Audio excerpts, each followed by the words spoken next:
time to join me on a journey as we travel back in time. It's summer 2002, and you're driving a new to you used Ford Mustang with Limp Bizkit blaring. You pull into your apartment and decide to walk to the university computer room to get on the underground forum because it's such a beautiful day. To your excitement, Fuda1 hops on the UG forum. Now, all you imaginative kids can probably figure out what Fuda might stand for. He's the dominant UFC light heavyweight champion that just fought Pancrase champion Yuki Kondo in his first title defense that you had just fought. You inquire to him if you could possibly join his team. He says, I'll give you a call. You explain you're not home right now, but you could run home. He says, okay, run home now, kid. I will call you in exactly 30 minutes. You get to the door, feet sore, palms sweaty, but you make it in time for that call. Tito Ortiz on the phone says, fly out here for a 1-week trial and we'll see how you do, kid. That is the summer of 2002. So I fly out to Huntington Beach, California to go for a trial, and Aaron Brink picks me up in a old pickup truck, and I'm tired, and it's late at night. He says, all right, let's go to the gym to do some sparring. You're like, whoa, I thought maybe we'd go meet everybody, whatever. Takes you to the Huntington Beach Ultimate Training Center, throws you some boxing gloves, puts you in the cage, and proceeds to shotgun jab you to death that feels like everybody else's cross. Aaron Brink maybe segues off later as he gets to be known as Dick Delaware, but was the first fight that Andrei Arlovsky had in the UFC as he kicked off the cage with his toes hooking and managed to get a rare submission from Arlovsky back in the day. So that was my first introduction to team punishment. You got to go back. No one was more dominant than Tito Ortiz, as he could do more damage in people's guard with elbows, can opener to rolling elbows, than most people could do from mount.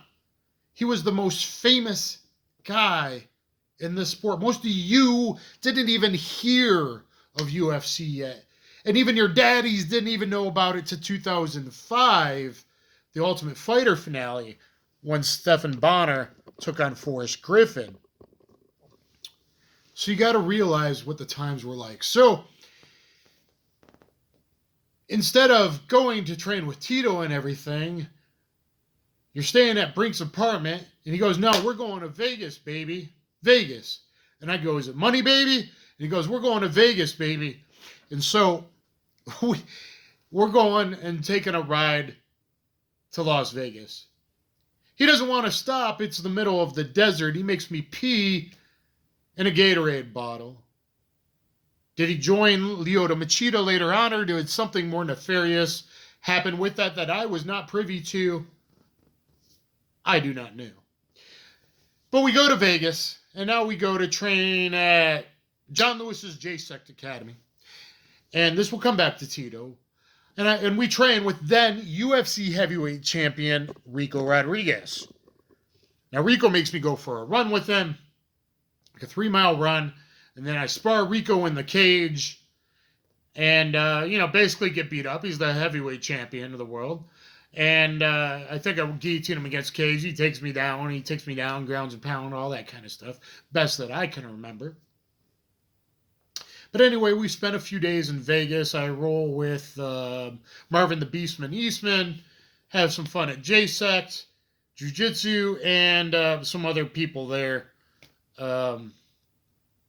Maybe it was Nagura, the little guy. I got a picture. I'm not sure. Top Jiu-Jitsu guy. I can't remember his name right now. Anyway. Then we get back to Huntington Beach area, Aaron, and then it's a big, I thought I'd be doing all this training with the team. And it is then a grappling tournament that Tito puts on. I'm staying up late with Aaron. I think we drank. I don't know. I'm working for Ultimate Athlete magazine. I'm gonna cover the grappling event the next day. So I run mat to mat to mat all day long. I'm taking pictures with my disposable camera, getting published in Ultimate Athlete magazine, covering this grappling event.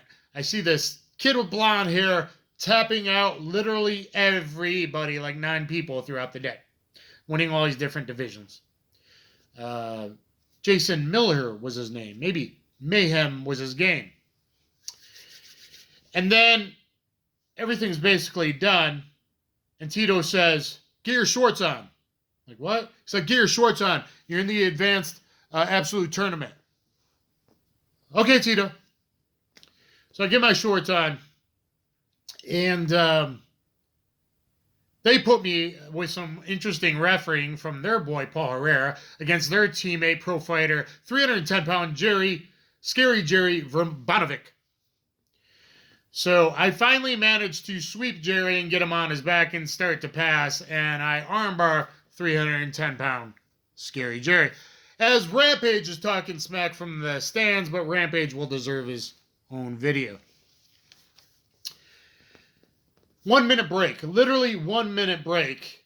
I'm like, I need a minute. They said, go right away against Mayhem Miller. Then I go against Mayhem Miller.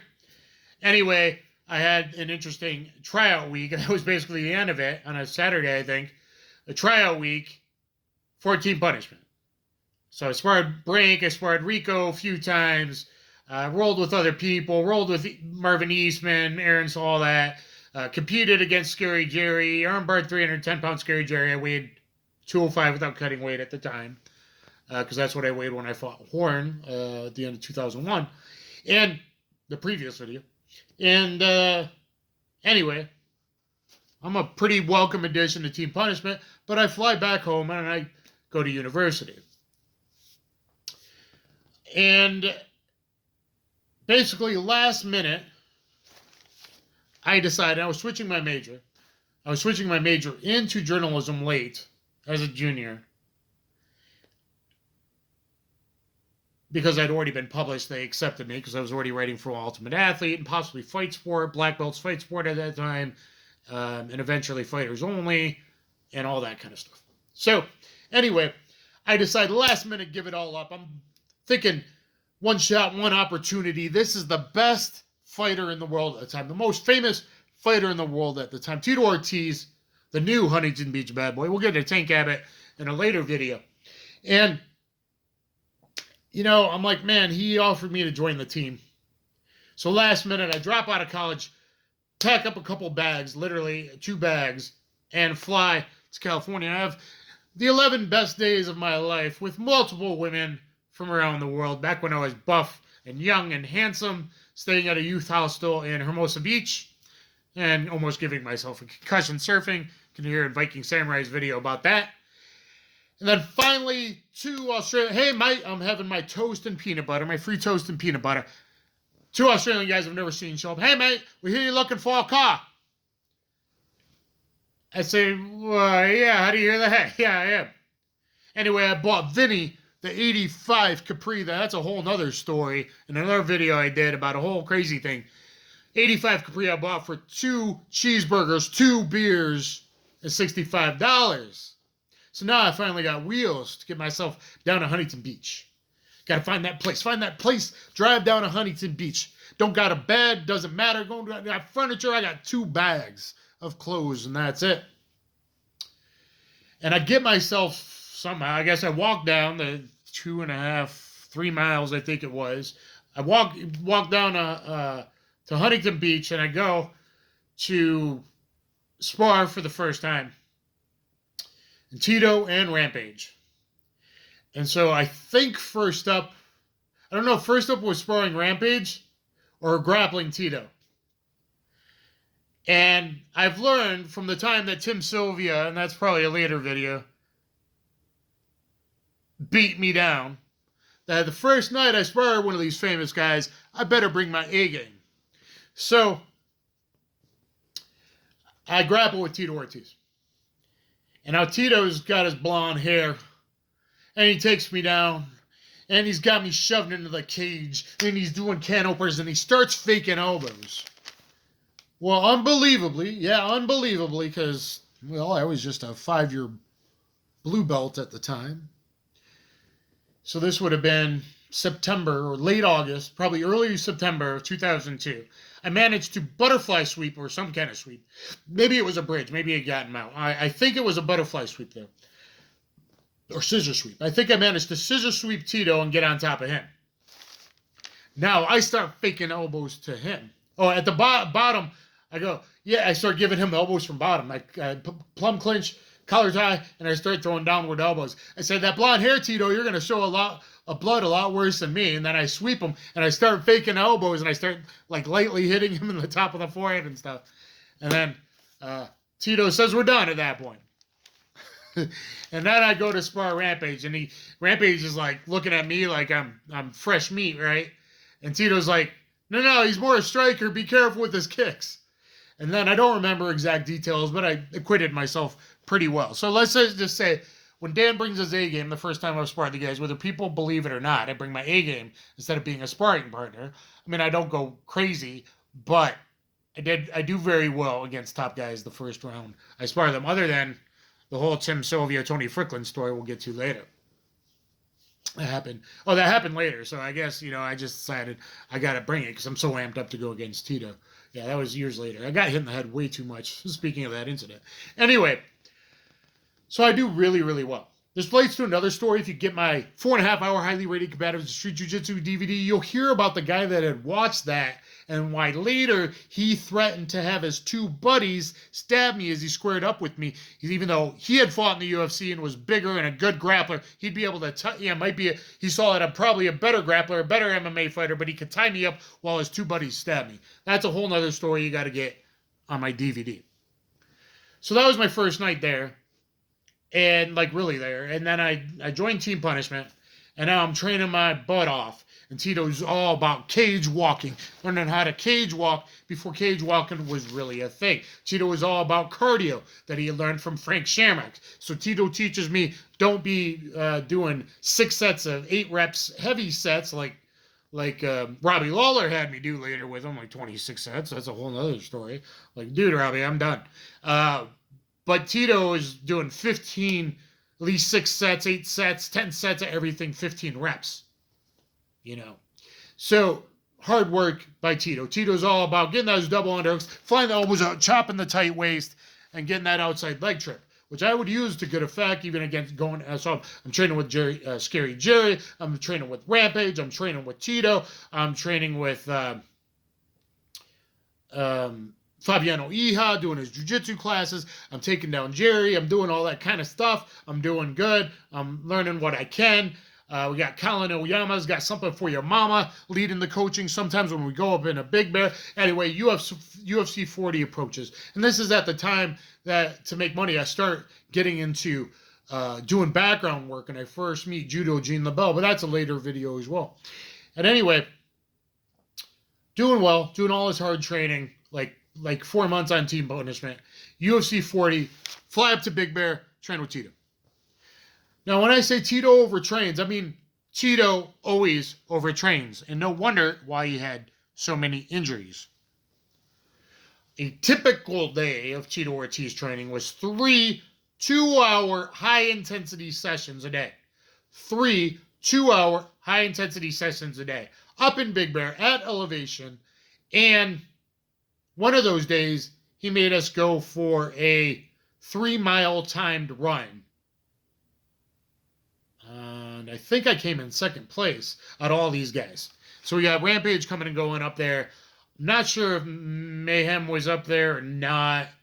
Colin Oyama, me, Rico some, I think. Actually, yeah, at least a couple days Rico was up there and all that. And then we're doing runs up and down hills. We're sparring. We're doing a sparring, a grappling, a weight session. We're doing a sparring session, a grappling session, and a weight session.